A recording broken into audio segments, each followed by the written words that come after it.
माँ दुर्गा बोले बाबा हमारे साथ हमारे नियते ब्लाइंड साथी सर सो रहे थे। सुबह तक धरना साइड कर लेंगे, लेकिन वो रात में हमारे साथियों को उठा के ले गए। पता नहीं कहाँ ले गए, जाने क्यों ले गए। नमस्ते, आप देख रहे हैं नवभारत टाइम्स ऑनलाइन और मैं हूं आपके साथ हिमांशु तिवारी।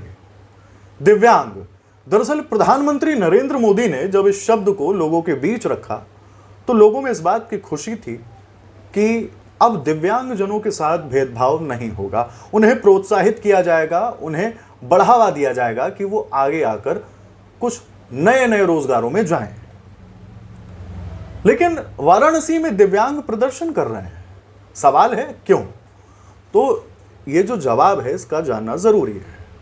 दरअसल जो BHU है वहां से तकरीबन 2 किलोमीटर की दूरी पर एक विद्यालय है, नाम है श्री हनुमान प्रसाद पोद्दार अंध विद्यालय। साल 1972 में श्री हनुमान प्रसाद पोद्दार स्मृति सेवा ट्रस्ट की स्थापना की गई थी और इसी के अंतर्गत यह विद्यालय भी खोला गया था। इसके साथ यह सोच जुड़ी हुई थी कि जो दिव्यांग छात्र हैं, छात्राएं हैं, वो आगे बढ़ें, उनके कौशल में विकास हो, उन्हें रोजगार मिले, वो आगे क्षेत्रों में जा सके। तो इस सोच के साथ वहां पर छात्रावास और विद्यालय की व्यवस्था की गई थी। पहली से लेकर 12वीं कक्षा तक के बच्चों की यहां पर पढ़ाई कराई जाती थी। लेकिन हाल ही में ऐसा क्या हुआ कि अब प्रदर्शन हो रहा है? आपको बता दें कि अभी हाल ही में ट्रस्ट की ओर से कहा गया कि हमें पर्याप्त फंडिंग नहीं मिल पा रही है, जिसके कारण 9वीं से 12वीं कक्षा तक के नए एडमिशन अब नहीं लिए जाएंगे। इस बात को लेकर जो पुराने छात्र छात्राएं थे, इसके अलावा जो अन्य छात्र संगठन हैं, इसके अलावा विपक्षी दल भी शामिल हो गए इस प्रदर्शन में, इस धरने में। छात्रों ने प्रदर्शन शुरू किया। तकरीबन 23 दिनों से यह प्रदर्शन चल रहा है, लेकिन यह प्रदर्शन 29 अगस्त की रात को उग्र हो गया। उग्र क्यों हुआ, यह भी बहुत अहम है। छात्र प्रदर्शन कर रहे थे, इसी बीच रात तकरीबन 2 बजे पुलिस की एक टुकड़ी पहुंची और पुलिस तकरीबन 12 छात्रों को वहां से उठाकर ले आई। जब इस बात की जानकारी अन्य छात्र संगठनों को मिली, लोगों को मिली, तो उन्होंने इस बात को लेकर नाराजगी जताई। उन्होंने कहा कि इस तरह से चीजें नहीं होनी चाहिए थी। पूरा मामला क्या है, पुलिस इस पर क्या कह रही है, आइए यह भी जान लेते हैं। कुछ भी होता था आप अभय को बुलाते थे, वो वहाँ सो रहे थे, तो आपने अभय को क्यों नहीं बुलाया? आप उन्हें क्यों ले गए? हमारे साथ हमारे नियते ब्लाइंड साथी सर सो रहे थे। हमने पुलिस से, हमने प्रशासन से, हमने मीडिया के बहाने हमने सबसे कह दिया था कि हमसे बात हो गई है, हम सुबह तक धरना साइड कर लेंगे, लेकिन वो रात में हमारे साथियों को उठा के ले गए।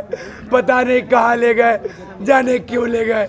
जब हम कुछ अच्छा करने चलते हैं। कितने साथियों को लेके गए अब? हमारे लगभग 10 साथी हैं सर। कल मंत्री जी से भी मुलाकात हुई थी? जी सर, मंत्री जी से कहा था कि आप धरना खत्म करो। हमने कहा कि आप कोई आश्वासन नहीं दे रहे हैं, लेकिन हम जरूर कह रहे हैं कि हम अपना धरना रोड के किनारे कर लेंगे। उन्होंने कहा था ठीक है। दिव्यांग कल्याण अधिकारी आए थे धरना स्थल से, उन्होंने घोषणा भी किया था कि हम धरना किनारे करेंगे। बेलूपुर CO ने कहा था कि हम आपको साइड में जगह देंगे जहां व्यापारी कर रहे हैं, या तो हम आपको पुलिस चौकी के पीछे देंगे। उन्होंने कोई जगह देने की बात नहीं की।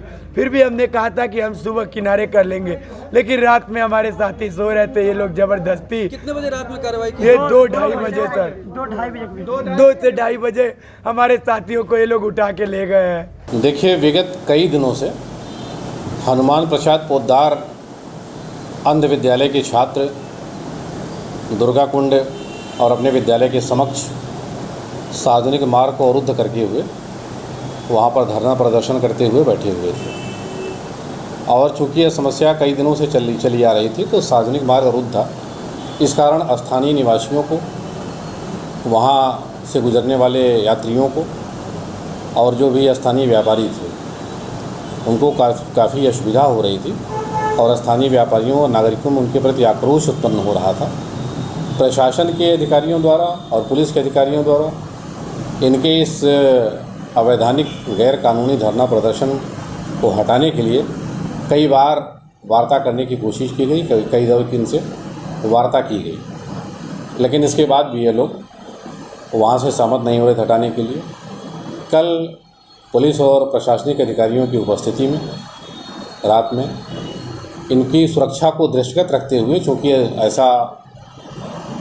ऐसी संभावना प्रतीत हो रही थी कि कहीं स्थानीय नागरिकों का, व्यापारियों का आक्रोश इनके खिलाफ उबल न पड़े, और कई बार स्थानीय नागरिकों ने, व्यापारियों ने इनके धरने और प्रदर्शन के खिलाफ एप्लीकेशन भी दिया और उन लोगों ने भी एक बार धरना प्रदर्शन करने की कोशिश किया था। तो ये मुद्दा धरनारत जो देशवादी छात्र थे और स्थानीय नागरिकों के बीच में मतलब एक आक्रोश उत्पन्न होने की संभावना को दृष्टिगत रखते हुए और इनकी सुरक्षा को दृष्टिगत रखते हुए सुरक्षित कल इनके घरों को रवाना कर दिया गया। नहीं, देखिए, इनका जो धरना प्रदर्शन था वो सार्वजनिक मार्ग पे था, और जब इनका वहाँ से सार्वजनिक स्थान से धरना प्रदर्शन समाप्त कराया गया तब भी ये रास्ते पर ही थे, जो कि रास्ता सार्वजनिक था, और इनकी सुरक्षा को दृष्टिगत रखते हुए हम लोगों ने सुरक्षित इनके घर को वापस किया।